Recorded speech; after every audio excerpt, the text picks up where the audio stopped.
Daniel Carter had already asked Evelyn Brooks to take him back when she noticed he still wouldn't look her in the eyes. "Why now?" she asked. His fingers tightened around the paper cups sitting untouched between them. Evelyn waited. Daniel opened his mouth, then closed it again. There was a time when she would have helped him, filled the silence, given him a reason to stay in the conversation. This time she simply watched him struggle. "I know I hurt you," he finally said. Evelyn gave a small nod, but there was no comfort in it. "That's not what I asked. You didn't come here because you suddenly remembered me," she said quietly. Daniel's shoulders stiffened. Evelyn leaned forward. Something happened. For the first time since he walked into her apartment, Daniel looked directly at her, but he still couldn't answer.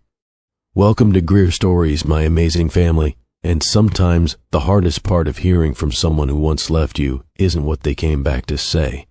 It's realizing they may finally be ready to tell you what they should have told you before they walked away." Evelyn Brooks was carrying 2 champagne flutes toward an empty table when someone stepped backward into her path. One glass tipped. A hand caught it. Evelyn stopped. The man holding the stem looked down at the champagne he had just saved from landing on the floor. Then he looked at her. "You were supposed to be watching where you were going," she said. His eyebrows lifted. "Interesting. I was just about to say the same thing. You stepped backward, and you kept walking, because I was already walking." He looked at her for a second, as if deciding whether to argue. Then he handed her the glass. "Fair point." Evelyn took it and continued toward the table. She had gone only a few steps when she heard him behind her. "Are you always this pleasant at weddings?" She turned. "Only when strangers almost knocked drinks out of my hands." "Almost? You caught it." "That was the nicest thing anyone said to me tonight." Evelyn gave him a look and walked away. A moment later he appeared beside the table. She stared at him. "What?" "Nothing. That usually means something." He glanced toward the dance floor. "I'm deciding whether I should leave you alone." "That sounds like a decision you should be able to make by yourself." He nodded slowly. Helpful. Despite herself, Evelyn smiled. "Friend of the bride?" he asked. "From nursing school. Nurse. Registered nurse." He reached for a glass from the table. "What's your name?" "You skipped a few steps there. I'm Daniel. Evelyn." "Good. Now I know who to apologize to if someone asks why I'm standing here." She folded her arms. "Daniel, I promise nobody is asking." He laughed, not loudly, just enough to make her wonder whether he found her funny or simply didn't know what else to do with her. The reception was getting louder. Someone near the band had started an argument over a song request, and a few of the groom's friends were trying to settle it like the fate of the wedding depended on it. Daniel looked over. "Mark's friends. You know the groom? College roommate. That explains the speech." Daniel turned back to her. "I advised against parts of it." "Parts? I'm not claiming complete innocence." That got a real laugh out of her. Daniel smiled, but he didn't rush to fill the space after it. Evelyn noticed that. "So," he said after a moment, "North Carolina?" She looked down at the wedding program still tucked under her arm. "You saw that? You mentioned nursing school. That doesn't tell you where." "No, but the way you corrected me when I asked if you were from Charleston did." Evelyn frowned. "When did you ask me that?" "Just now, before I asked if you were with the bride." She looked at him. He waited. Then she shook her head. "You listened too closely. That sounds like criticism." "I haven't decided." Daniel smiled again. "I work in oil and gas," he said. Evelyn looked at him. He sighed. "There it is." "What?" "The look. I didn't give you a look." "You definitely gave me a look. It was a face. A judgmental face." Evelyn laughed softly. "See, that's what I mean. You're very sensitive. I travel for work. I've developed defenses." "Against what?" "People judging my entire personality based on my job. I don't know your personality yet. That's worse." They talked about Charleston's humidity, mostly because Daniel complained about it and Evelyn told him he was exaggerating. "You're from North Carolina," he said. "You don't get to pretend this is normal." "I didn't say it was normal. I said you're being dramatic." "I spent 15 minutes outside. It's August. That explains nothing. It explains everything." Daniel looked genuinely offended by this. Evelyn laughed again. The conversation moved from there without either of them trying to steer it anywhere important. Daniel asked about the hospital. Evelyn told him about a patient who had hidden a bag of potato chips inside his pillowcase and then denied it while crumbs fell onto the floor. Daniel laughed. That man was committed. He was hungry. He was in a hospital. Those things aren't mutually exclusive. I'm learning. Evelyn glanced at him. You're actually listening. Daniel looked surprised by the comment. Should I not be? No, it's just... She stopped. What? Nothing. He waited. Evelyn noticed that too. She looked away for a second. Most people hear one detail and start waiting for their turn to talk about themselves. Daniel nodded slowly. Fair. He told her about Dallas, where he had recently spent 3 days attending meetings that could have been handled in an afternoon. Why were you there 3 days? Because executives enjoy watching other executives speak. That sounds expensive. It is. You could have joined my patient and eaten chips in a hospital bed. Daniel laughed. Now you're inviting me to work. That is not what I said. The night kept moving around them. Music changed. People came and went. At one point, Daniel was interrupted by Mark, who slapped him on the shoulder and dragged him away for a photograph. Evelyn watched him go. She expected him to stay gone. Instead, several minutes later, Daniel returned. You came back. He stopped beside her. Was I not supposed to? I didn't say that. You thought it. I thought you were busy. I was. And now I'm not. Evelyn looked at him for a moment. Then she smiled. Her phone buzzed. We're leaving in 10. She looked toward the exit. Daniel followed her glance. Your ride? My friend drove. A small pause settled between them. Evelyn picked up her clutch. Well, it was nice meeting you, Daniel. It was. She started toward the door. Evelyn! She turned. Daniel looked less certain than he had a moment earlier. Can I get your number? For a second, she considered teasing him. Then she held out her phone. He took it. When Daniel handed it back, she looked at the new contact on the screen. Daniel Carter. You can regret this tomorrow, he said. Evelyn slipped the phone into her purse. That sounds like experience talking. Maybe, she smiled. Good night, Daniel. Good night, Evelyn. She walked toward the exit and disappeared into the crowd. Daniel stayed where he was. A few seconds later, his phone buzzed in his pocket. He looked down. Nothing from Evelyn. Just a work message he had ignored an hour earlier. He put the phone away and glanced toward the door again. Across the room, Evelyn was still walking with her friend. She didn't look back. Daniel almost smiled at that. Then someone called his name, and he turned. The wedding went on around him. But when Evelyn reached the car, she took her phone from her purse and looked once at the new contact Daniel had added. She didn't text him. She put the phone away. Daniel did not text Evelyn that night. She noticed the next morning and immediately became annoyed with herself for noticing. At 10:17, her phone buzzed. Daniel, so far I have no regrets. You? Evelyn looked at the message while her coffee grew cold beside her. Evelyn, too early to tell. Daniel answered almost immediately. Daniel, that sounds promising. Evelyn, it isn't. That should have been the end of it. Instead, a few days later, Daniel sent her a photograph of an airport gate with the words, Guess where I am? Evelyn stared at it. An airport. You're impossible. You asked me to guess. Their messages stayed like that for a while. Not constant, not important enough for either of them to admit they were waiting for the next one. Then Daniel called her from his car one evening. Evelyn answered on the fourth ring. You sound tired, he said. You sound like you're driving. I am. Then drive. I can do two things. You work in oil and gas. I'm starting to think that means you people believe every rule applies to someone else. Daniel laughed. After that, the calls became normal. Evelyn would sometimes answer while walking to her car after a long shift. Daniel called during drives home from work or from airports where his flight had been delayed again. One night, Evelyn sat in her car outside her apartment and didn't get out. Daniel had been talking about a meeting in Houston when she interrupted him. Can I tell you something without you trying to fix it? He stopped. Depends what it is. Evelyn sighed. That was not the right answer. I'm kidding. Mostly. She leaned her head against the seat. A family spent the entire day arguing about what was best for their father. Everyone had an opinion. Everyone thought they were protecting him. Daniel was quiet. What happened? He went home with his daughter. Was that what he wanted?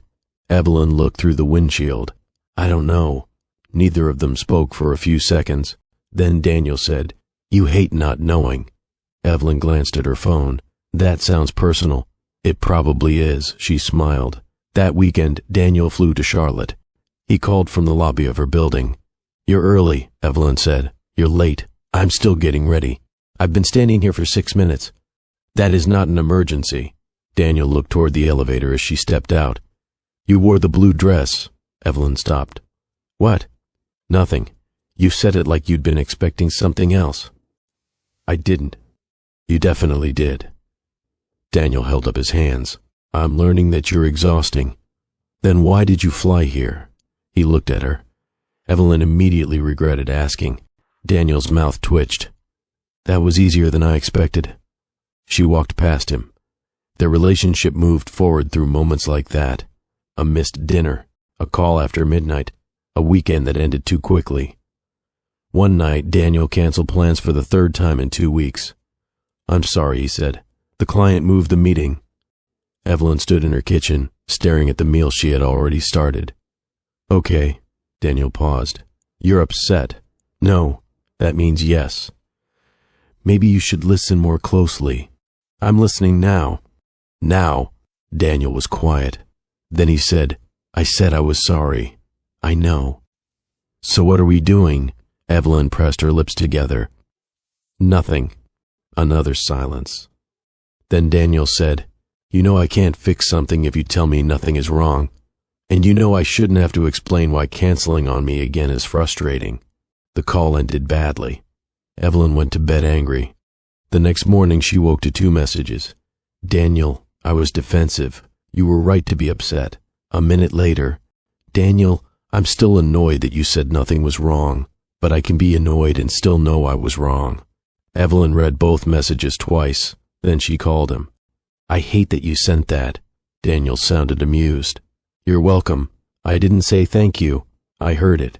They were never perfect after that. Daniel still worked too much. Evelyn still expected him to understand things she hadn't said, but arguments no longer had to mean someone was leaving. They could go to sleep irritated and call the next morning. They could disagree and still make dinner plans. They could be wrong. One afternoon, Evelyn was having lunch with a friend when her phone lit up beside her plate. Her friend glanced at the screen. "Daniel again?" Evelyn reached for the phone. "It's not Daniel again." Her friend looked at the screen. Evelyn stopped, then picked up the phone. "It is Daniel." Her friend smiled. Evelyn pointed her fork at her. "Don't." "I'm not saying anything." "That usually means you have a lot to say." "Fine. Is he coming to Thanksgiving?" Evelyn frowned. "He hasn't been invited." Her friend waited. Evelyn looked down at her plate. Later that night she called Daniel. "What are you doing for Thanksgiving?" There was a pause. "Was that an invitation?" "No." "Good, I was worried." Evelyn smiled. "Maybe I should hang up." "Absolutely not." By then Daniel knew which hospital stories Evelyn would retell because they were funny and which ones she carried quietly for days. Evelyn knew Daniel would complain about every hotel room and then admit he had booked the trip too late to choose a better one. They began talking about marriage without announcing that was what they were doing. Children came up during dinner one night. Where they might live came up while driving through a neighborhood Evelyn liked. A home came up while they were looking at houses neither of them planned to buy. Daniel pointed at one listing on Evelyn's laptop. "You're going to want a porch." She looked at him. "Why?" "You complain about not having one every time the weather gets nice." "I like fresh air." "You like sitting outside and judging people." "I do not." Daniel leaned back. "You absolutely do." Evelyn looked at the screen again. The house had a wide front porch with 2 empty chairs. Without thinking, she pictured Daniel sitting in one of them, not visiting, not leaving after dinner. Just there. She closed the laptop. Daniel looked over. "What?" "Nothing." He kept looking at her. Evelyn stood and carried their empty glasses toward the kitchen. Behind her, Daniel said, "You're doing that thing." "What thing?" "The thing where you say nothing when it's clearly something." She turned around. For a second, she almost told him. Instead, she smiled. Maybe you should listen more closely.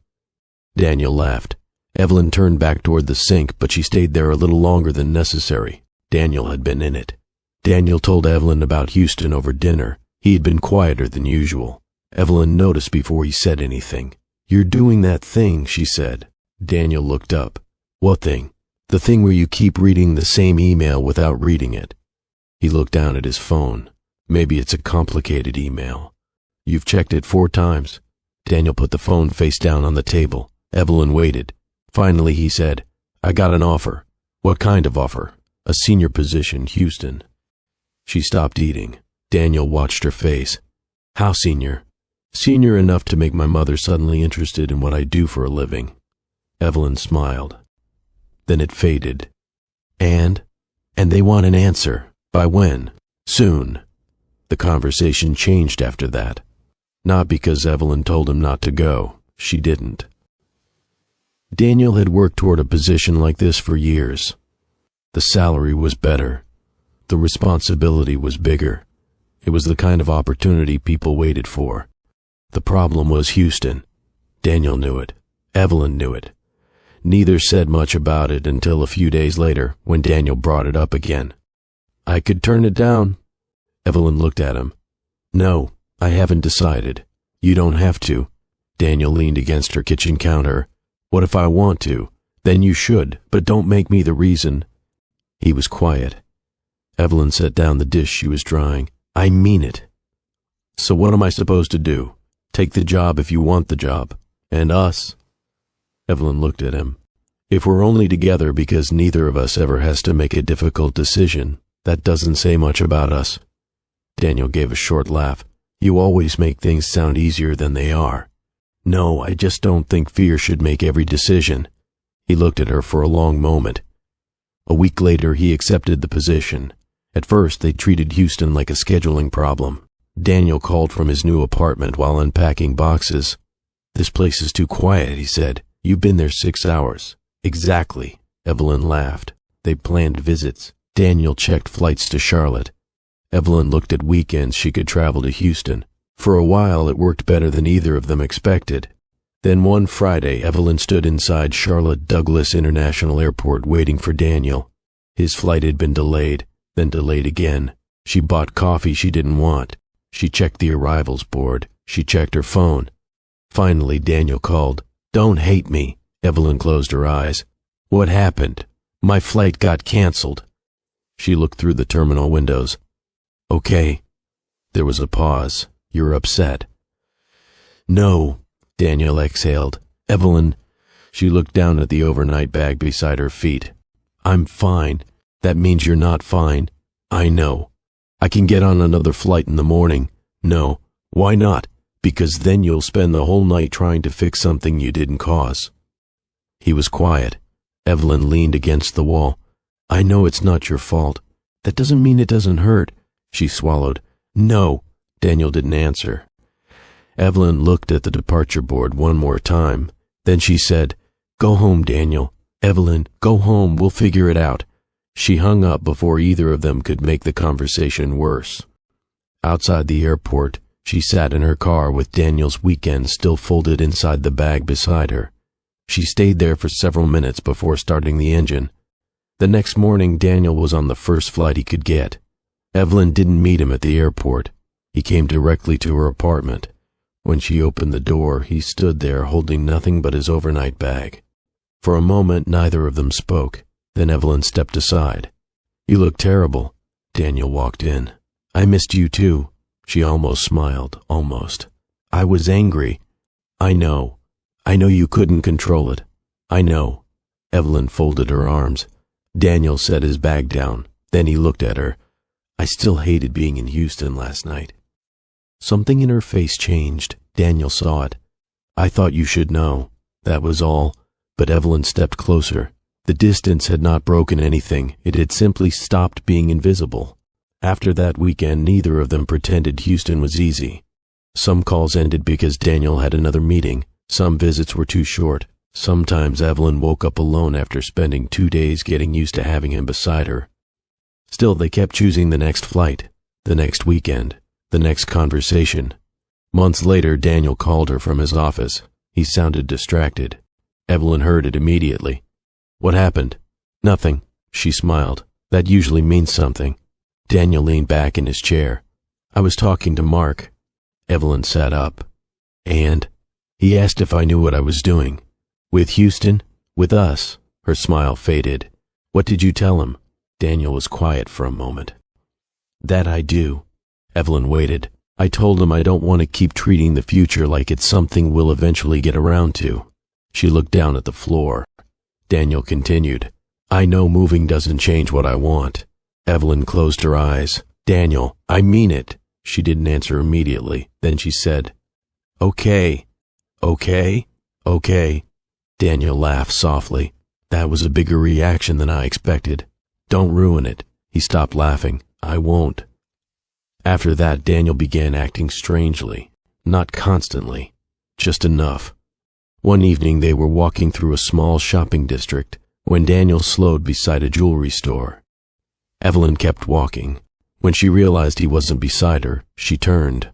Daniel was staring through the window. "What?" He looked at her. "Nothing." Evelyn walked back toward him. "Daniel, what? You stopped." "I was looking." "At what?" "Jewelry." She stared at him. Then he shook his head and kept walking. Later that night, Evelyn asked about it. Daniel looked genuinely confused. "You've never looked at jewelry before?" "Not like you were planning a purchase." "That's very specific. You're being weird. I have no idea what you're talking about." A week later, he asked whether she liked surprises. Evelyn narrowed her eyes. "What are you doing?" "Just answer." "No." Daniel laughed. "Why not?" "Because you're asking strange questions. Maybe I'm trying to learn about you. You've known me for years. People change. You're being weird again." "I'll survive." Evelyn dismissed both moments, or tried to. Then Mark's wife called her on a Thursday afternoon. "Are you busy that weekend?" Evelyn looked at the date on her phone. "Which weekend?" There was a pause. "The 19th. Why?" "Nothing." Evelyn stopped. That was suspicious. "No, it wasn't. You called me, I know, and asked if I was busy. I was making conversation. About one specific weekend." Mark's wife laughed too quickly. Evelyn slowly sat down. "What did Daniel say?" Silence. "Nothing." "That's his word." Another pause. Evelyn could hear Mark's wife breathing. Then she said, "You should probably just not make any plans." Evelyn stared at the wall. "Why?" "I have to go. Wait." But the call had already ended. Evelyn sat there with her phone in her hand. At first, she told herself it meant nothing. Then she remembered Daniel outside the jewelry store, the question about surprises, his recent interest in a particular weekend, the strange call he had ended when she asked who had come into his office. One detail alone meant nothing. Together, they began to feel like an answer. That night, Evelyn called Daniel. He answered immediately. Hey, you okay?" "Fine." A pause. Daniel's voice changed slightly. "That usually means something." Evelyn smiled to herself. "Maybe you should listen more closely." Daniel laughed, but Evelyn heard something underneath it. Nervousness. She didn't ask another question. She didn't tell Daniel what Mark's wife had implied. She didn't tell anyone else. Instead, she waited. And each time Daniel said something too casually or changed the subject too quickly, Evelyn felt that private excitement return. She had spent years imagining a future with him. Now, she believed she knew what he was preparing to ask. Annie was the first person Daniel had ever loved badly enough to embarrass himself over. They met in high school. She was funny without trying to be, quick to leave when she got bored, and better at pretending things didn't matter than Daniel ever was. For years they were simply Daniel and Annie. They shared rides home, studied together when they remembered to study, sat in the same places at football games, broke up once for 3 days and acted like neither of them cared. Daniel cared, more than Annie seemed to. By the time they were older, everyone around them assumed they would stay together. Daniel probably assumed it too. Then Annie ended it. There had been no dramatic betrayal, no terrible fight. She simply told him she cared about him, but something about the relationship no longer felt right to her. Daniel asked what he had done. Annie said, "Nothing." At the time, that answer felt worse than anything else she could have said. He wanted something to fix, something to argue with. Instead, Annie had given him a decision he couldn't change because, as far as she was concerned, there was nothing left to negotiate. Daniel carried that rejection much longer than anyone knew. A few weeks after they broke up, Daniel went to the diner where they had spent so many Friday nights after football games. He sat in the booth they always used. The waitress came over and asked if Annie was coming. Daniel looked toward the door, then back at her. "No." She waited a second. "Are you sure?" Daniel gave a short laugh. "No." The waitress nodded and walked away. Daniel stayed anyway. He ordered coffee. It was terrible. He drank it anyway. For almost an hour he kept looking toward the entrance whenever the bell above the door moved. Annie never came. Eventually Daniel understood what he had been doing. He had gone there because some part of him still expected her to walk through the door. He never told anyone about that afternoon. Years later he could barely admit it to himself. Outwardly he moved on. College came, then work, relationships, promotions, a career that demanded more of him every year. Eventually Evelyn. By the time he met her, Annie belonged to a different life. At least that was what Daniel believed. Years later, Houston proved him wrong. He saw Annie by accident. Daniel had stopped at a coffee shop near his office between meetings. He was waiting for his order when someone behind him said his name. "Daniel?" He turned. For a second he only stared. Annie looked older, of course. So did he. But her smile was the same.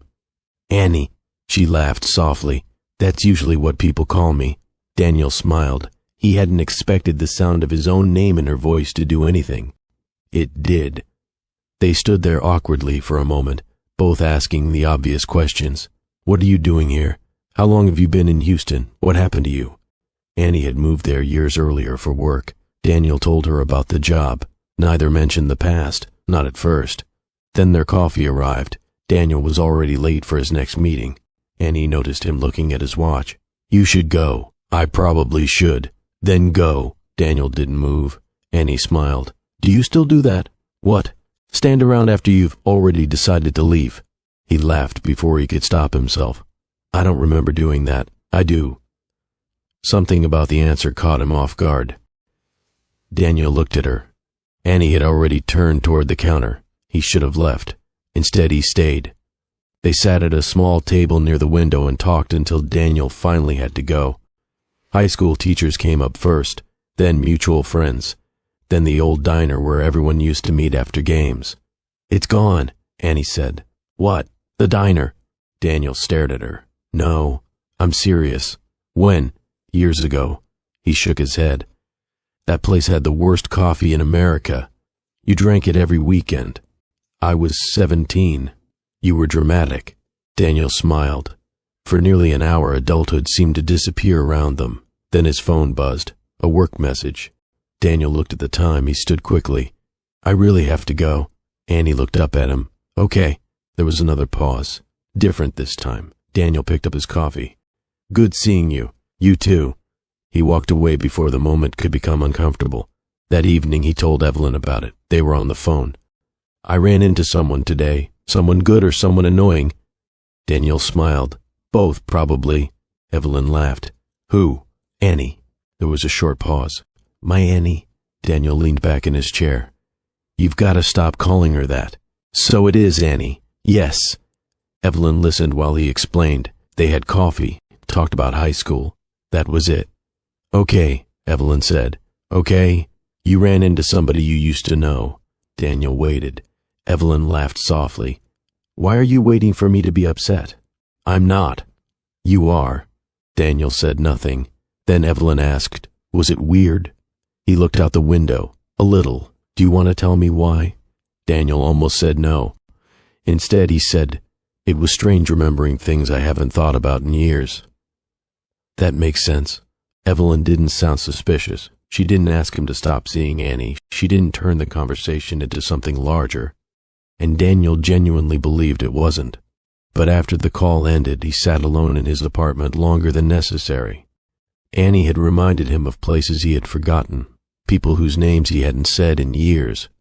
More than that, she had reminded him of himself before Houston, before Charlotte, before promotions and meetings and every expectation he had learned to carry like it belonged to him.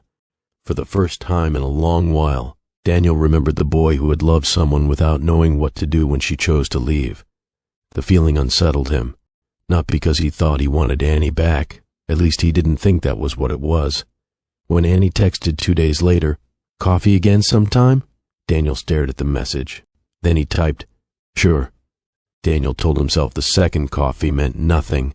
That was partly why he agreed to it. If he had felt the need to hide it, he would have known something was wrong. At least, that was what he told himself. Annie chose a coffee shop closer to Daniel's office this time. He arrived first. When she walked in, Daniel stood automatically. Annie looked at him. "You still do that? What? Stand up when somebody joins you." Daniel sat back down. "I didn't know it bothered you." "It doesn't." "Then why mention it?" Annie smiled. "Because you used to forget." Daniel laughed. "Apparently you've been keeping records. Somebody had to." For a while they talked about ordinary things. Annie's work, Daniel's new office, the strange things people did in Houston traffic. Nothing personal enough to make Daniel uncomfortable. Nothing that felt like a problem. Then Annie looked at him over the rim of her cup. "So," Daniel knew that tone. "So what? You're engaged?" He stopped. "Not yet." Annie raised an eyebrow. Daniel immediately regretted answering that way. "Not yet." He leaned back. "Evelyn and I have talked about the future. That wasn't my question." "I know." Annie waited. Daniel smiled without much humor. "Why are you interrogating me?" "I'm curious." "About what?" "About you." Daniel looked down at his coffee. That answer should not have unsettled him. It did. He told her about Evelyn, not everything, but enough. Her work, the way she said exactly what she thought when Daniel was avoiding something, the way she could be patient without being passive. Annie listened quietly. When he finished, she nodded. "She sounds good for you." Daniel looked at her. "Good for me?" No, I don't." Annie smiled. "She's not me." Daniel's expression changed. Annie noticed. "I didn't mean that badly." "Then what did you mean?" She looked out the window. "I mean you always needed somebody who wouldn't let you disappear into yourself." Daniel said nothing. Annie looked back at him. "And before you get offended, I know I wasn't that person." The conversation ended soon after. Daniel went back to work, but Annie's words stayed with him longer than he wanted them to. "She's not me." He knew that. Of course he did. Evelyn wasn't Annie. That was not the problem. The problem was that Daniel suddenly found himself wondering why Annie had said it at all. A week later, Annie texted him again. "Lunch?" Daniel stared at the message while sitting at his desk. He had no reason to say no. That was becoming the problem. They met at a small restaurant near her office. This time, Daniel mentioned Evelyn before Annie asked. "She's coming to Houston next weekend." Annie smiled. "Good. You should meet her." Daniel said it quickly, almost too quickly. Annie's smile changed. "Do you want me to?" Daniel paused. He hadn't expected the question. "I don't know." Annie leaned back. "Then don't invite me yet." Daniel looked down at the table. For a moment, neither of them spoke. Then Annie said, "You don't have to prove anything to me." Daniel looked up. "I wasn't trying to prove anything." "Okay." The answer irritated him more than it should have. "What does that mean?" "It means okay, Annie." She sighed. Daniel watched her. Finally, she said, "You used to do this too." "Do what?" "Ask people to tell you what they think, then get angry when they do." Daniel gave a short laugh. "I don't remember that." "You never do." He looked away. The old ease between them was beginning to return. That frightened him a little. Not enough to stop seeing her. Not yet. When Evelyn came to Houston, Daniel did not mention Annie's lunch. It had not felt important enough. That was the explanation he gave himself. Evelyn arrived Friday evening with an overnight bag and a small container of food she insisted he would want later. Daniel met her at the airport. When she saw him, her face changed immediately. The tiredness disappeared. She walked faster. Daniel smiled. "You brought food." "You don't cook." "I cook. You heat things." "That's still cooking." Evelyn laughed. The sound made something in Daniel settle. For the next 2 days, Houston belonged to them. They tried a restaurant Evelyn had found online. walked through a neighborhood she liked, argued lightly about whether Daniel's apartment had any personality. "It looks temporary. I just moved here. You've been here for 6 months. That is still recent." Evelyn opened one of his cabinets. "You have 3 plates. I live alone. You're 37. Daniel stared at her. "That was unnecessary." Evelyn smiled. Daniel loved her. Standing there, watching her rearrange his kitchen without asking, he knew that. The certainty should have been enough. Instead, on Sunday evening, after Evelyn had flown back to Charlotte, Daniel sat alone in his apartment and thought about Annie. Not because he wanted Evelyn gone, not because the weekend had been disappointing. The opposite was true. He had been happy. That was what made the thought harder to explain. Annie reminded him of a version of himself Evelyn had never known, and lately Daniel could no longer tell whether he missed Annie or the person he had been when he was with her. He did not know the answer, so he avoided asking the question. A few days later, Annie called. Daniel almost let it ring. Then he answered, Hey, you sound busy." "I am." "Then I'll be quick." Daniel leaned back in his chair. "What's up?" There was a pause. Then Annie said, "I ran into somebody from high school today." Daniel smiled. "Who?" "Doesn't matter." "Then why call me?" "I knew you'd ask." He laughed. Annie laughed too. And suddenly Daniel was back in a conversation he had not planned to have. They talked for 20 minutes, then 30. When they finally hung up, Daniel looked at the time. He had missed Evelyn's call. Her name was still sitting on his screen. Daniel stared at it. Then he called her back. "Hey," Evelyn said. "Hey, you okay?" Daniel closed his eyes. "Yeah." Evelyn was quiet for a second. "Are you sure?" He opened his eyes. "Why wouldn't I be?" "I don't know. You just sound somewhere else." Daniel looked toward the dark window. "Long day." Evelyn accepted the answer. She always gave him the chance to tell the truth. And Daniel was beginning to understand how easy it was to misuse that kindness. 2 days later, Annie sent him another message. "Dinner this week?" Daniel looked at the screen.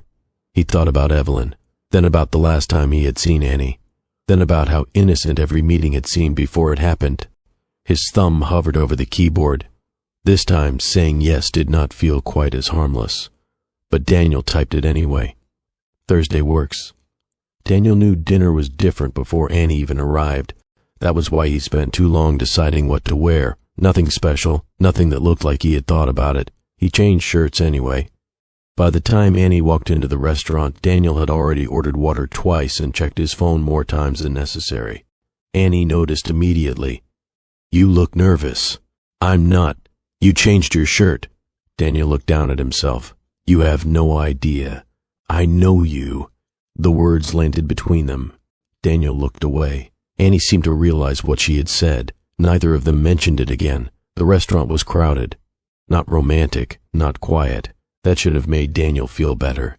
Instead, he found himself listening too closely when Annie spoke. She told him about her work. He told her about Houston. They argued about whether the city had good restaurants. For nearly an hour, Daniel managed to convince himself they were simply catching up. Then Annie asked, "Are you happy?" Daniel looked at her. "With what?" "Your life." He gave a short laugh. "That's a broad question. Answer it anyway." Daniel picked up his glass. "Most days." Annie nodded slowly. "And Evelyn?" He looked at her. "What about Evelyn? Are you happy with her?" The question irritated him. "Why are you asking me that?" "Because I asked." "That's not an answer." Annie leaned back. "Neither was yours." Daniel stared at her, then looked away. "I love Evelyn." Annie was quiet. Daniel noticed. "What?" "Nothing. Annie." She sighed. "You didn't answer my question." He felt his jaw tighten. "I said I love her. I know."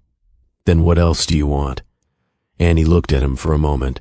Then she said, "You loved me too." Daniel went still. The restaurant continued moving around them. Plates clattered. Someone laughed too loudly near the bar. But Daniel heard none of it clearly. Annie looked down at her hands. "I'm not trying to start something." "Then why say it? Because you keep acting like love answers every question." Daniel said nothing. Annie looked back at him. It didn't answer mine. He knew what she meant, or thought he did. Years ago, Annie had loved him, Daniel had loved her, and she had still left, because something about their relationship had not been enough for her. Daniel had never forgiven that.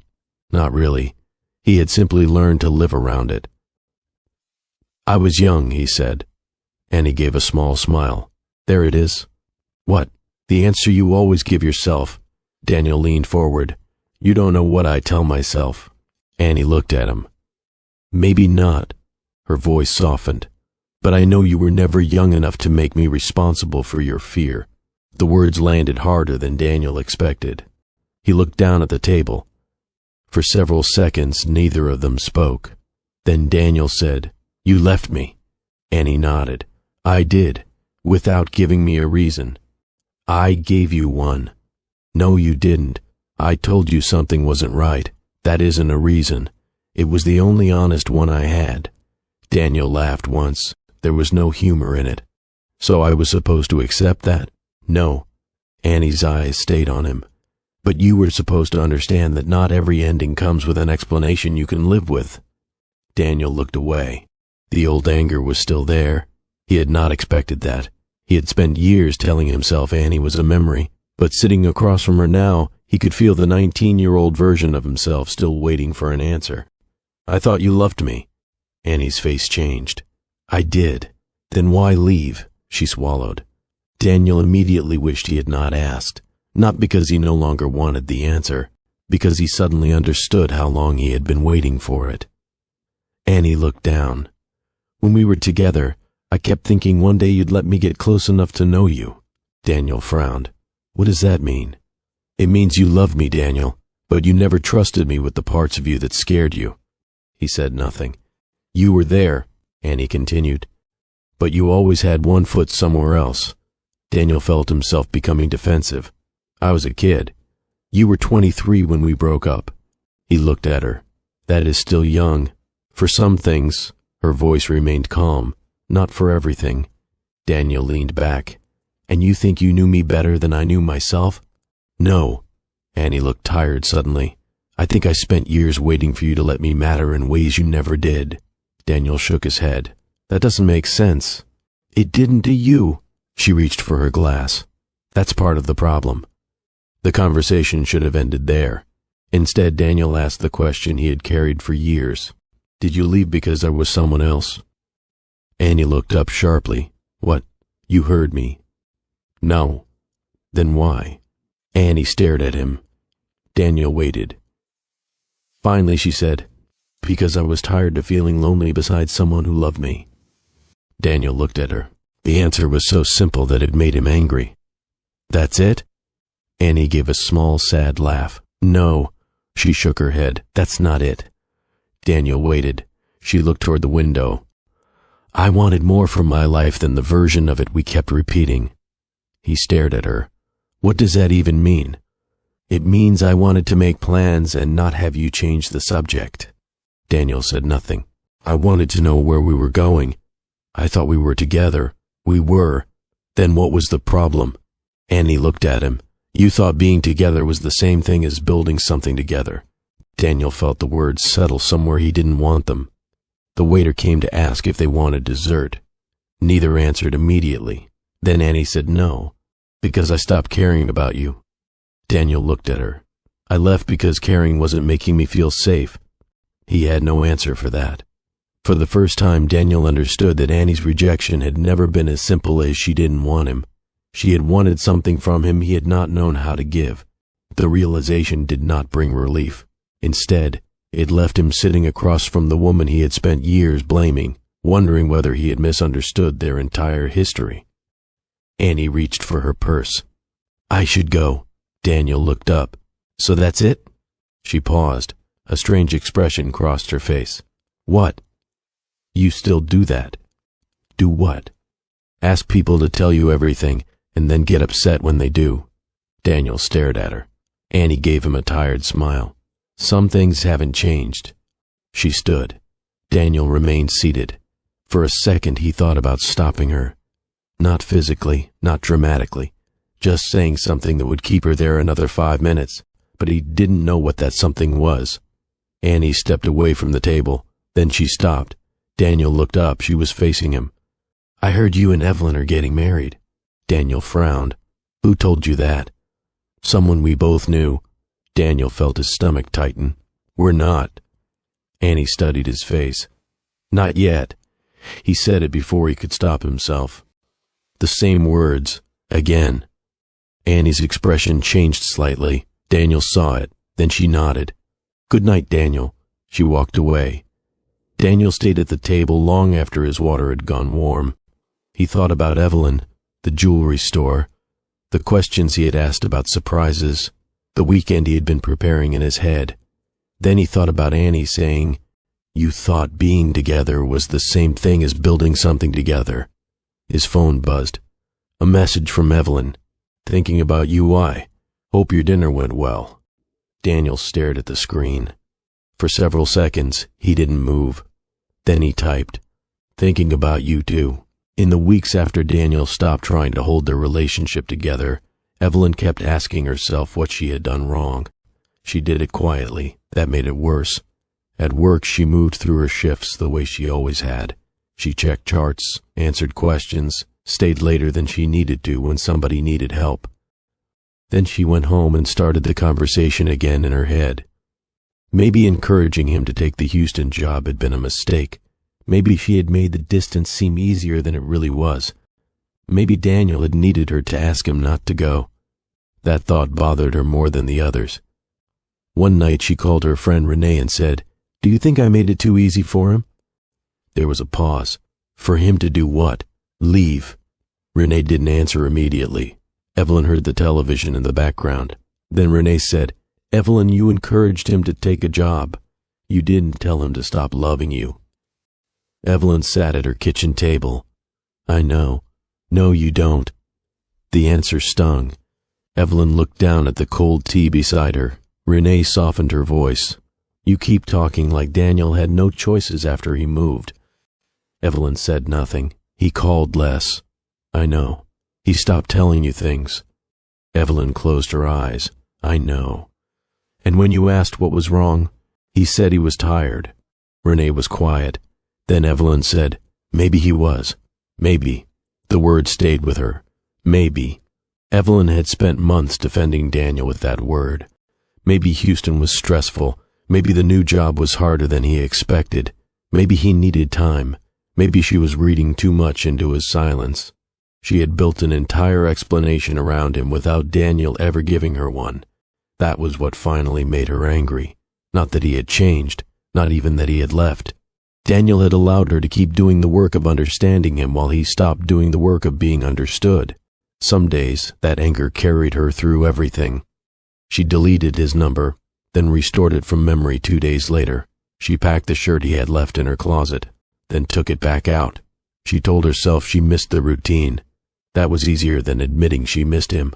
Other days she did miss him, not the man who had left. The Daniel who had laughed in her kitchen and complained when she rearranged things in his apartment. The Daniel who had once called just to ask what she was having for dinner because he wanted to hear her say it. Then Evelyn would get angry at herself for remembering him that way, as if remembering the good parts meant excusing the rest. Eventually Renee stopped letting her spend every weekend alone. "You're coming," she said one Saturday. "Where?" "Lunch. I have things to do." "You've been saying that since Tuesday." Evelyn looked around her apartment. A basket of laundry sat unfolded beside the couch. "I'm busy." "With what?" Evelyn hung up. Renee arrived 20 minutes later. Evelyn opened the door wearing sweatpants. "You cannot be serious." "I told you I was busy." "With the laundry?" Evelyn folded her arms. Renee stepped inside. "Put on shoes." Evelyn laughed despite herself. That was how she started leaving the apartment again. Not dramatically. She accepted lunch invitations, went to a birthday dinner she would have skipped before, stayed after work for coffee with a nurse from her unit. She began realizing how much of her life had quietly been organized around waiting for Daniel to call, waiting for the next visit, waiting for him to come home. One evening, Evelyn returned from work and found a box in the hallway outside her bedroom. Daniel's things. She had packed them weeks earlier and forgotten to mail them. His old books were inside, a jacket, the travel charger he kept borrowing. At the bottom was a folded sheet of paper. Evelyn opened it. It was a list, 2 columns, Charlotte, Houston. Daniel had written them during the months they were trying to decide what came next. Under Charlotte, he had listed reasons to stay. Under Houston, reasons to go. At the bottom in his handwriting was one unfinished sentence. Whatever happens, nothing after that. Evelyn sat on the floor. For a moment she almost laughed. Then she put the paper back. The future they had planned was still taking up space in her apartment, and somehow it was still taking up space in her decisions. The senior nursing position was offered to her 3 days later.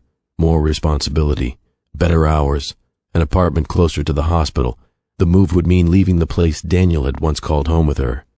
Evelyn stared at the offer for 2 days. She told herself she needed time to think, but that wasn't true. She knew why she was hesitating. Moving would make it harder for Daniel to find his way back into the life they had planned. And that was when Evelyn finally understood something she had been avoiding. Daniel had already abandoned that future. She was the one still arranging her life around it. Evelyn picked up the phone. "This is Evelyn Brooks," she said. "I'd like to accept the position." Then she stood in the middle of the apartment and looked around. For the first time, the place did not feel like something she needed to preserve. It felt like somewhere she was ready to leave. The move took less time than Evelyn expected. That was the first thing that bothered her. For weeks she had treated leaving the apartment as if it were some enormous decision. But once the boxes came out, the work became practical. Books, clothes, kitchen things. The blue mugs Daniel liked were wrapped in newspaper and placed in a box Evelyn labeled kitchen. She stopped. For a second she stared at the label. Then she wrote Evelyn underneath it. Her new apartment was smaller than the old one, closer to the hospital. The kitchen had less counter space, and the bedroom window faced a street Daniel had never seen. Evelyn liked that more than she expected. The first night she couldn't find the can opener. The second night she discovered the shower took too long to get warm. By the third day she stopped looking for things where they used to be. That felt like progress, not healing, just progress. Her new position demanded more from her. Longer decisions, more responsibility, more people asking what she thought before making their own choices. Some days Evelyn came home too tired to think about anything except dinner and sleep. At first she disliked that. Then she realized she was grateful for it. Her life was beginning to fill itself again. Not with Daniel, with things that actually belonged to her. She still thought about him. Sometimes a patient would say something that reminded her of an old joke Daniel used to make. Sometimes she would reach for her phone after work and remember there was no one waiting to hear about her day. Those moments still hurt, but they passed. And eventually, Evelyn began noticing something new. She could go through an entire morning without wondering if Daniel had called. Then an entire day. The first time she realized it had happened, she was standing in the grocery store comparing 2 brands of pasta. Her phone had been in her purse for hours. She had not checked it once. Evelyn stood there for a moment, holding 2 boxes in her hands. Then she smiled, not because she was happy Daniel was gone, because his absence had stopped directing every hour of her day. She still loved him. That was the part she had resisted admitting. But love and waiting were not the same thing. She could still love someone and survive without them. The thought frightened her. Then it freed her. Meanwhile, Daniel was spending more time with Annie. He stopped calling their meetings dinners. That sounded too formal, too intentional. Instead, they became the person each other called when there was no reason not to.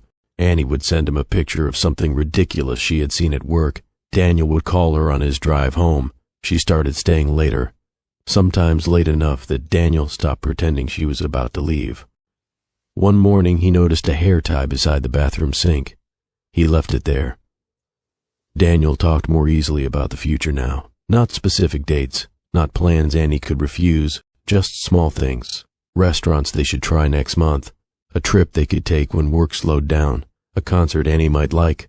Sometimes she answered immediately. Sometimes she said, maybe. Daniel heard possibility. He always had. One night, Annie was lying beside him when Daniel said, "I keep thinking about how strange this is." She turned her head. What is? Us. Annie smiled faintly. We're not that strange. You know what I mean, do I? Daniel looked at the ceiling. I thought I lost you. Annie's hand went still in his. Daniel turned toward her. What? She gave his hand a small squeeze. Nothing, he almost asked again. Then he decided not to. He had learned enough from their dinner to know Annie did not like being pushed into answers before she was ready. At least, that was what he told himself. So he held her hand instead. Annie let him. Daniel closed his eyes. That was enough for him. For now. A few weeks later, Evelyn received a text from Renee. Dinner Friday. No excuses. Evelyn looked at it while sitting on her couch. Her apartment was still half unfamiliar. There were boxes she had not unpacked. A lamp she kept meaning to buy. The place did not look like home yet, but it was becoming one. Evelyn typed, What time? Renee replied almost immediately, Knew you'd come around. Evelyn smiled, put her phone down, and went back to folding laundry. Daniel stopped thinking about Evelyn as often. At least, that was what he told himself. The truth was more complicated. He thought about her less because Annie gave him less empty space to think. There was always another call, another dinner, another night when Annie stayed longer than she had planned to. Daniel began to feel certain again. That feeling mattered more to him than he realized. With Evelyn, the last months had become full of questions. What was wrong? Why were they drifting? When would they see each other? Daniel had no answers for any of them. With Annie, he felt understood without having to explain everything. Or maybe he simply believed he did. One Sunday afternoon, Annie came over with takeout and sat cross-legged on his couch. Daniel watched her steal fries from his container. You know you ordered your own food. I wanted to see if yours was better. It isn't. Annie took another fry. Then I guess I'll have to keep checking. Daniel laughed. Moments like that made the future seem simple. Too simple, maybe. A few days later, Daniel mentioned a trip. Maybe we could go somewhere in the fall. Annie looked up from her phone. Where? I don't know. Savannah, New Orleans. She smiled. That could be fun. Daniel smiled back. He held on to the answer longer than he should have. That could be fun. Not yes, not no. But Daniel heard the part he wanted. The next weekend, Annie called him. I need a favor. Daniel sat up. What happened? Nothing happened. You sound annoyed. I am. He smiled. With me? No. Then who? Work. Daniel listened while she complained about a co-worker who had made a mess of something she had to fix. By the time she finished, she sounded calmer. Thanks, she said. For what? For listening. Daniel leaned back. You can call me whenever. There was a short pause. I know. Every time Annie called, Daniel rearranged his schedule without thinking twice. He remembered the things she mentioned in passing, the coffee she liked, the restaurant she avoided because the music was too loud, the way she became quiet when somebody asked about their past. Daniel noticed all of it. He told himself that this time he was doing things differently. This time he was paying attention. One evening, Annie found him in the kitchen cooking dinner. You're trying very hard. Daniel glanced over. Is that an insult? No, it sounded like one. She smiled. I mean it. Daniel turned back to the stove. I just like doing things for you. Annie went quiet. He looked over his shoulder. What? She shook her head. Nothing. Daniel almost laughed. What is it with you and nothing? Annie smiled, but it didn't reach her eyes. Maybe I don't know what to say. About what? Daniel waited. She looked down at the counter. Then she said, You're different. Daniel felt something warm move through him. Different how? More present. He waited. Annie looked back at him. It's nice. Daniel smiled. That was all he heard. The hesitation before it disappeared beneath the word nice. Months passed. Evelyn settled deeper into her new job. Daniel didn't know that. He no longer asked mutual friends about her. He told himself that was respectful. The truth was that hearing her name made him uncomfortable. So he stopped looking for news. His attention stayed on Annie, and Annie grew warmer. She invited him to a family gathering. She began reaching for him first sometimes. After one dinner with her family, she leaned against him in the car and said, "I'm glad you came tonight." Daniel looked down at her. "Me too. I mean it. I know." He kissed the top of her head. Daniel had spent years believing Annie left because he had failed to understand what love required. Now he believed he had been given another chance to prove that he had learned. One Saturday morning, Daniel opened a drawer in his bedroom and found an old photograph. It had been taken years earlier.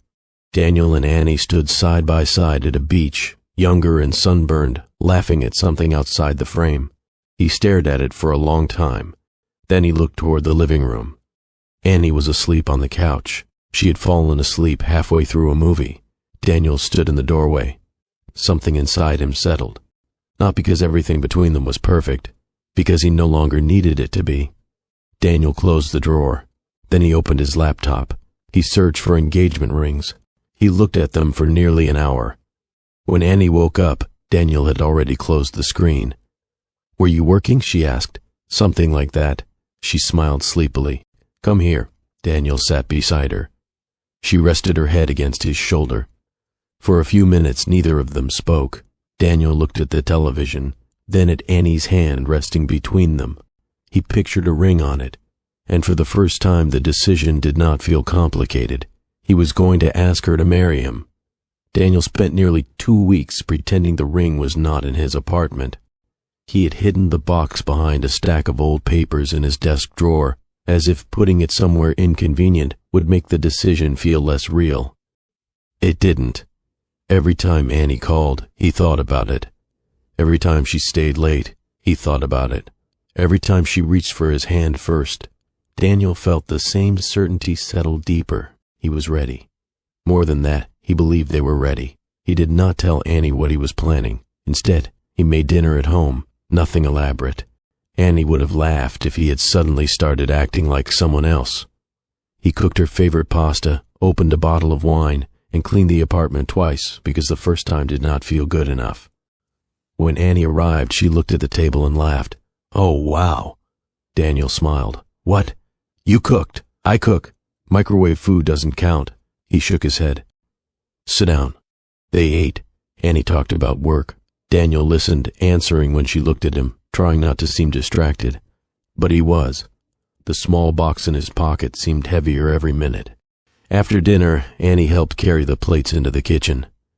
"You don't have to do that," Daniel said. "I know." She started rinsing one. Daniel stood beside her. For a moment he watched her hands. Then he said, "Can we sit down?" Annie looked at him. "Why? Just come sit down." Her smile faded slightly. Daniel immediately wished he had sounded more normal. They moved to the couch. Annie tucked one leg beneath herself and looked at him. "Okay." Daniel reached into his pocket. The moment her eyes dropped to his hand, he felt his mouth go dry. "Daniel," he smiled, or tried to. "I've been thinking about us." Annie didn't move. Daniel looked down at the box, then back at her. "I know things haven't always been simple." Her face changed, only slightly, but Daniel noticed. He kept going. "We've made mistakes, both of us." Annie's fingers tightened around each other. "And somehow we're here again." "Daniel." He opened the box. The room became very quiet. "I don't think that's nothing." Annie stared at the ring. Daniel moved closer. "I think I spent a long time believing I understood what happened between us. And maybe I didn't. But I know I don't want to make the same mistakes again." Annie covered her mouth. Daniel saw her eyes fill. For one brief second, relief rushed through him. She was emotional. He had expected that. He reached for her hand. "Annie, will you marry me?" She did not answer. Daniel waited. The silence became longer than he expected. Then Annie looked at him. "No." Daniel blinked. "What?" Annie looked down. "I can't." Daniel still held the ring between them. For several seconds, neither of them moved. Then he gave a short, nervous laugh. "Okay." But nothing about him sounded okay. Annie's face tightened. "Daniel." "Why?" She closed her eyes. Daniel felt something inside him begin to rise. Not anger. Not yet. Confusion. "Do you love me?" Annie opened her eyes and hesitated. That hurt more than if she had answered immediately. Daniel lowered his hand. Annie, I care about you. His face changed. She saw it. I care about you a lot. But, Annie looked toward the kitchen, there isn't a but that makes this easier. Daniel put the ring box on the table. What am I supposed to understand from that? I don't know. That you care about me but you don't love me. I didn't say that. Then what are you saying? Annie looked back at him. I am saying that caring about someone isn't the same as wanting to marry them. Daniel leaned away from her. For the first time that evening, the room no longer looked familiar. We've known each other for years, I know. We were together, I know. We found our way back. Annie shook her head slowly. Daniel, that's what you think happened. He stared at her. What does that mean? It means I came back into your life. I started spending time with you again. I care about you. She stopped. Daniel waited. But you keep talking about us like we picked up a story that was waiting for us. Daniel felt his jaw tighten. And you don't? Annie looked down at her hands. I've been trying to. That answer landed harder than the first no. Daniel said nothing. For months, Annie had been trying to understand the relationship the way he understood it. She had tried to see a second chance, a return, a future they were supposed to finish, but she couldn't. I can't marry you because of what we used to be, she said quietly. Daniel looked away. And I can't marry you when I think you need this to mean more than it does. His head turned sharply. What does that mean? Annie swallowed. I think you've been trying to win something you lost. Daniel went still. She continued before she could stop herself. And I don't know if that's the same as wanting me. He had no answer. The ring remained open on the table between them, and for the first time since he had decided to buy it, Daniel could no longer tell what exactly he had been asking Annie to say yes to. Daniel did not pick up the ring. It stayed open on the table. Annie looked at it once, then looked away. For a while neither of them spoke. Daniel leaned forward, his elbows on his knees. You knew I felt this way. It wasn't really a question. Annie's voice was quiet. I knew you cared about me. That isn't what I said. I know. He looked at her. Then say it. Annie pressed her lips together. Daniel waited. I knew you wanted us to work. The words landed badly. Daniel sat back. Wanted us to work? Daniel, no, because that's different. I know. Then why did you keep doing this? Annie stared at the floor. This? Coming here, staying late, calling me. Her eyes closed briefly. I thought we were trying. We were. Annie looked at him.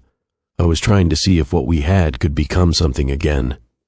Daniel went still. And? Her face changed. He saw the answer before she said it. I don't think it can. Daniel stood up, not because he wanted to leave, because sitting there suddenly felt impossible. He walked toward the kitchen, then stopped with one hand against the counter. Behind him, Annie said his name. He didn't turn around. You should have told me. I should have. That answer made him turn. You should have. Annie stood too. I didn't know how. Daniel laughed once. There was no humor in it. You didn't know how to tell me you weren't falling in love with me? I didn't know if I wasn't. He stared at her. Annie looked down. That was the problem. For a moment, Daniel had nothing to say. She crossed her arms. I cared about you. I still do. Being with you felt good sometimes. Sometimes. You know what I mean. No, Annie, I really don't. Her eyes filled, but she didn't look away. I thought maybe feelings would come back. Daniel's face hardened. Come back. I didn't mean, no, that's exactly what you mean. He turned away again. For months, Daniel had been treating every step toward Annie as proof they were moving in the same direction. Now he was hearing that she had been standing beside him, waiting to see if she could feel something he had already decided was there. Annie spoke again. I never wanted to hurt you. Daniel let out a breath. But you didn't want to lose me either. She was silent. That silence was answer enough. He looked over his shoulder. You liked having me there. That's not fair, isn't it? Annie's expression tightened. I didn't use you. I didn't say you did. You're making it sound like I kept you around because I was lonely." Daniel said nothing. She looked away first. That hurt more than he expected, because Daniel knew loneliness. He had carried it through the last months of his relationship with Evelyn, through the distance, through the silence after he left. Maybe Annie knew it too. Maybe that was why she had kept coming back. Or maybe he was looking for another explanation that would hurt less. Daniel returned to the couch and sat down. The ring was still there. He closed the box. The sound was small. Annie watched him do it. "What happens now?" she asked. Daniel looked at her. The question almost made him laugh. She was asking him, as if he had any idea. "I don't know," and this time he meant it. Annie sat across from him again. "I don't want to lose you." Daniel looked down to the ring box in his hand. There it was again. Another answer that sounded like hope until he listened carefully. He had spent months hearing the first part of what Annie said and ignoring the rest. He wasn't sure he could do that anymore. "You don't get to decide that by yourself," he said. Annie nodded slowly. "I know." The apartment went quiet. Daniel looked at the closed ring box. Then at Annie. "Did you ever think we were going to get married?" Annie didn't answer right away. Daniel almost told her not to, then she said, "No." This time he didn't ask her to explain. He just nodded. Something inside him shifted, not all at once, not enough to make the pain disappear, but enough for him to see the shape of it. He had wanted Annie to be the answer to a question he had been carrying for years. What if he had chosen differently? What if he had fought harder? What if he hadn't lost her? Daniel looked down at the ring box in his hand. Annie had never promised to answer any of those questions for him. Daniel stood and placed the ring box back in his pocket. "I think you should go." Annie's face fell. "Daniel, I need you to go." She nodded. This time she didn't argue. At the door, she turned toward him. "I am sorry." Daniel looked at her. He believed she was. That didn't make staying easier. After she left, Daniel locked the door and stood in the hallway. He could still hear the apartment settling around him. The refrigerator clicked on. A car passed outside. Nothing had changed, except something had. Daniel walked back to the living room and sat alone. For the first time in months, he stopped thinking about what Annie might do next. He thought about Evelyn, and that was worse, because Daniel suddenly remembered something he had spent years refusing to examine. When Evelyn had needed an answer from him, he had given her silence. When Annie had finally given him an answer, he had not known what to do with it. Daniel sat there for a long time. Then he thought about Evelyn again, not the way he had thought about her before.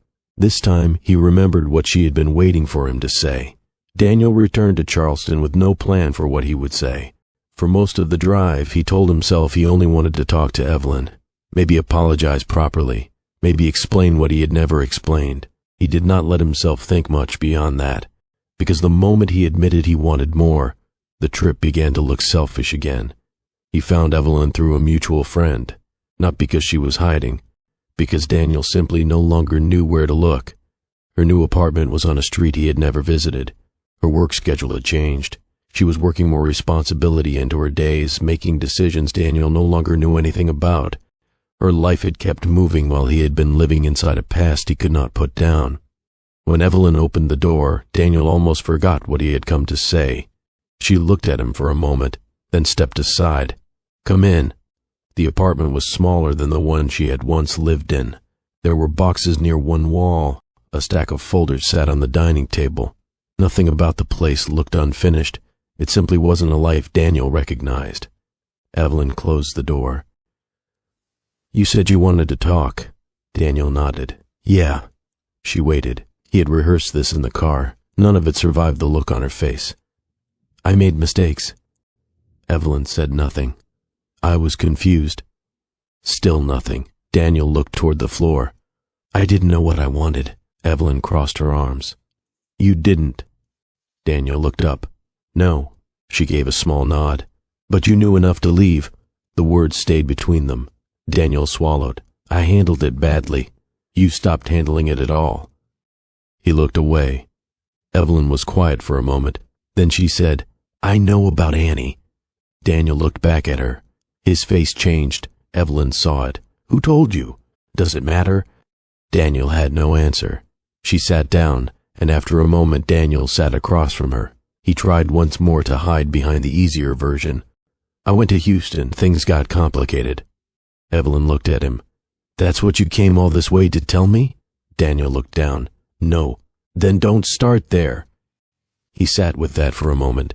I went after her, he said. Evelyn looked at him. Daniel kept going. I thought I still loved her. The words sounded different in Charleston, smaller, less certain. I thought leaving you was something I had to do. Evelyn's eyes lowered briefly. Daniel felt his throat tighten. She rejected me before, years ago, and when I saw her again, I thought maybe that was the thing I never got over. Evelyn listened without interrupting. So I convinced myself that getting another chance meant something. Daniel looked at his hands. I thought we were supposed to end up together. Evelyn said nothing. I proposed. That was when her eyes changed. Daniel saw it immediately. She said no. The room went quiet. He had expected anger, maybe even satisfaction. Evelyn gave him neither. Daniel looked down. She said I had spent years trying to win something I lost. Evelyn leaned back slowly. And? Daniel gave a tired laugh. And I think she was right. For a moment, Evelyn said nothing. Daniel looked at her. I know what I did to you. Her face remained calm. I don't think you do. He nodded. You're right. The answer seemed to catch her off guard. Daniel continued. You supported me going to Houston. Evelyn looked away. You trusted me. He paused.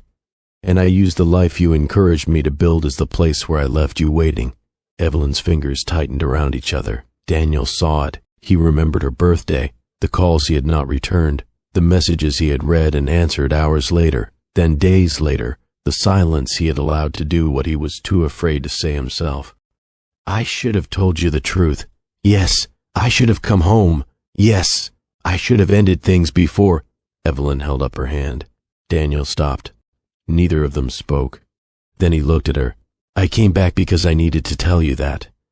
Evelyn studied him. Daniel hesitated. That wasn't all. He could hear it in the silence, could feel it sitting between them. Finally he said, and because I still love you. Evelyn didn't move. Daniel leaned forward slightly. I don't expect you to forgive me. Still nothing. I know I don't get to come here and ask you to forget what happened. Her eyes stayed on him. But I want to be with you. The words were out now. Daniel had no way to pull them back. Can we be together again? Evelyn looked at him for a long moment. There was no anger in her face. That made him more uncomfortable. She seemed different, not colder, just no longer willing to carry the uncertainty for him. Daniel waited. Evelyn finally spoke. Why now? And Daniel opened his mouth. Nothing came out. Daniel stayed where he was. Evelyn's question still hung between them. Why now? For a few seconds he looked like he might try to give her another careful answer. Then he didn't. Because Annie said no. Evelyn watched him. Daniel rubbed his hands together. And because after she did, I finally had to look at myself. He looked down. I thought I understood what happened between us. I didn't. Evelyn remained quiet. Daniel nodded slightly. I knew I hurt you. But knowing that and actually looking at what I did, those aren't the same thing. What did you do? He looked up. There was no softness in her question, no rescue. Daniel swallowed. I left you waiting while I figured out whether I wanted somebody else. Evelyn's eyes stayed on him.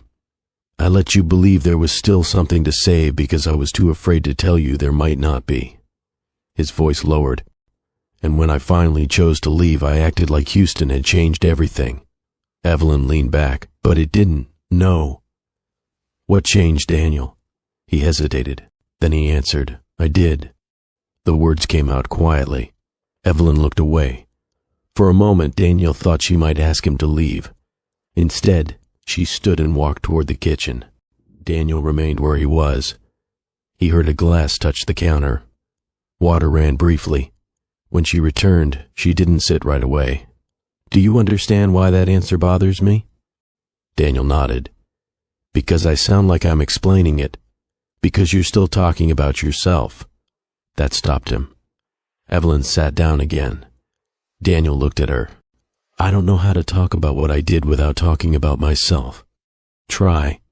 He let out a slow breath. You trusted me. Evelyn waited. I knew you loved me. I knew you were making room for me in your life. His throat tightened, and I took that for granted. He looked toward the window. You kept asking me what was happening. You kept trying to understand why I was pulling away. Daniel looked back at her. I could have told you. Yes, but I didn't. No. The word landed harder than anger would have. Daniel sat with it. Then Evelyn asked, What do you want from me now? He looked down. I want another chance. Her expression did not change. I know. I want to do it differently. And? Daniel looked up.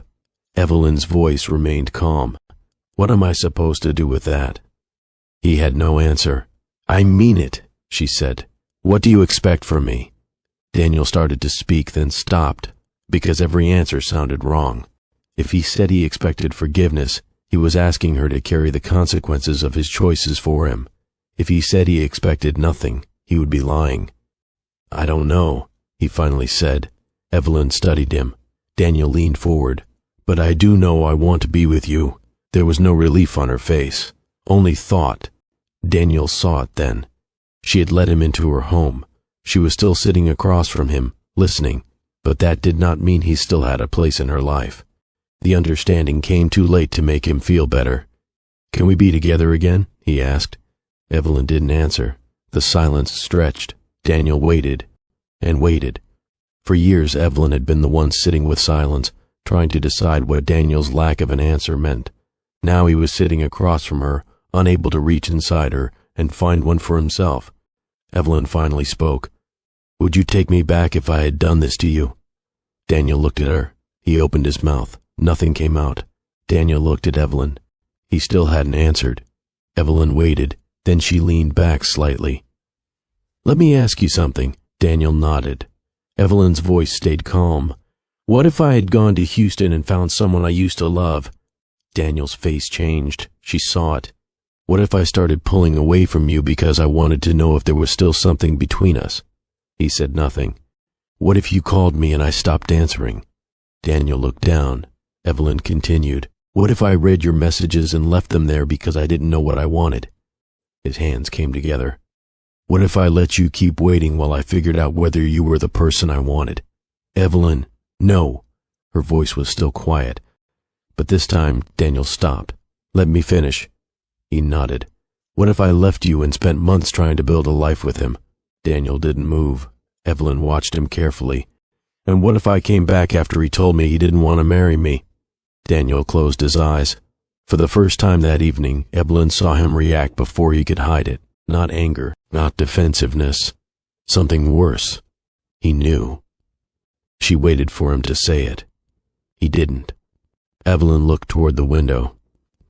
You wouldn't know what to do with that. Daniel shook his head slowly. No.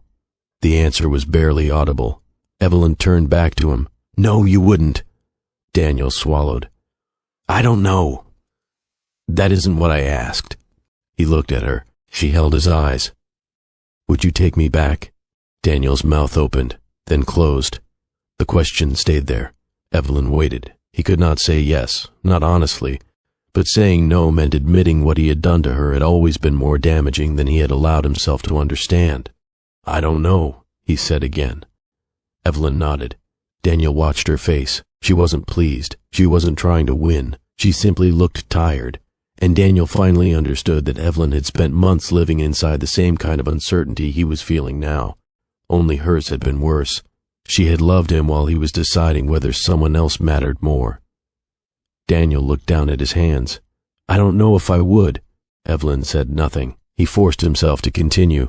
I'd want to. Her eyes lifted toward him. I'd want to believe you. He swallowed. But I'd always know why you came back. The words seemed to leave something behind in the room. Evelyn nodded once. There it is. Daniel looked at her. I don't hate you, she said. He stayed still. I never did. Evelyn looked down briefly. And I'm not going to pretend I don't still care about you. Daniel's face tightened, but she held up her hand before he could speak. "That doesn't mean I know what to do with you now." He lowered his eyes. Evelyn continued, "You finally let Annie go." Daniel looked up. "That was your decision." Her voice remained steady. "It doesn't automatically become mine." Daniel nodded. Slowly. "I know." Evelyn studied him for a moment. "I think you do." He almost smiled. "Almost." Then she added, "But knowing it doesn't make this easier." "No." Daniel sat back. The ring was still in his pocket. He could feel its shape against his hand. Months ago he had believed closing one door would finally tell him where he belonged. Now Annie was gone, and Evelyn was sitting across from him, making him understand that regret could change what he knew about himself without changing what he had already done. Evelyn stood. Daniel looked up. She walked toward the kitchen. For a moment he thought she was going to get another glass of water. Instead, she picked up her keys from the counter. Daniel frowned. "Where are you going?" She looked at him. "I need some air." He stood. "Evelyn, don't." The word wasn't angry. That made him stop. She moved toward the door. Daniel followed a few steps behind. His voice was quieter when he spoke again.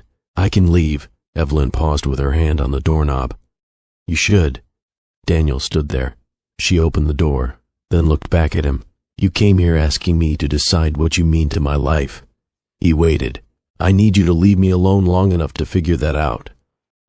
Then Evelyn stepped outside and closed the door behind her. Daniel stood in the apartment by himself. For a long time he didn't move. Finally he sat down. The question was still waiting for him. "Would you take me back if I had done this to you?" Daniel left Evelyn's apartment that night. He did not call from the car. He did not send a message asking whether she was all right. For once, he understood that giving someone space meant actually giving it, so he drove home. Days passed, then a week. Daniel went back to work. He answered calls, went to meetings, came home to an apartment that felt quieter than before, but he did not contact Evelyn. The urge was there, every morning, every night. He wanted to know what she was thinking, whether she missed him, whether she had decided he was too late, but those were questions he wanted answered for himself. Evelyn had asked for time, so Daniel gave it to her, not because he had suddenly become patient, because he finally understood that she had spent too long waiting for him. Across town, Evelyn returned to her own life. She went to work. She came home to the apartment she had chosen for herself. She called friends, accepted invitations, made plans without leaving an empty space in case Daniel needed her. But his visits stayed with her, not because she believed everything was fixed. Nothing was. She had seen that he was sorry. She had also seen something else. For the first time, Daniel had stopped trying to make her feel better about what he had done. He had listened. That mattered. It just wasn't enough. One evening, Evelyn sat by the window with her phone in her hand. Daniel's number was still there. She stared at it, then set the phone down. She wasn't ready to decide, and she no longer believed she had to be. A few days later, Daniel received a text. "Can we talk?" He stared at the screen, then typed back, "Whenever you're ready." They met at a small coffee shop halfway between their apartments, not the old place they used to go. Evelyn had chosen somewhere neither of them had memories attached to. Daniel arrived first. When she walked in, he stood. Evelyn noticed. Hi. Neither of them moved to hug. They sat across from each other. For a moment, Daniel waited. Then Evelyn said, "I've been thinking." He nodded. "I figured." She looked at him. "And that's something else." Daniel frowned slightly. "What?" "You don't have to figure out what I'm about to say before I say it." He nodded once. "Okay." Evelyn looked down at her hands. "I still love you." Daniel didn't move. She continued before he could answer. "That doesn't mean I trust you." His face changed. Evelyn saw it. "And I don't know when I will." Daniel nodded slowly. "I understand. I know you think you do." He looked at her. "But I don't need you to tell me you understand every time I say something painful." Daniel went quiet. Evelyn took a breath. "I need to see what you do when nothing is easy anymore." He listened. "I can't promise you another chance." "I know." She almost smiled. This time she didn't correct him. Daniel noticed. Evelyn continued. But I also don't want to pretend I feel nothing. Daniel looked down. So what happens now? Evelyn sat back. I don't know. He nodded, and for once he didn't ask her to make the uncertainty disappear. They sat there quietly. Then Evelyn reached for her coffee. Daniel did the same.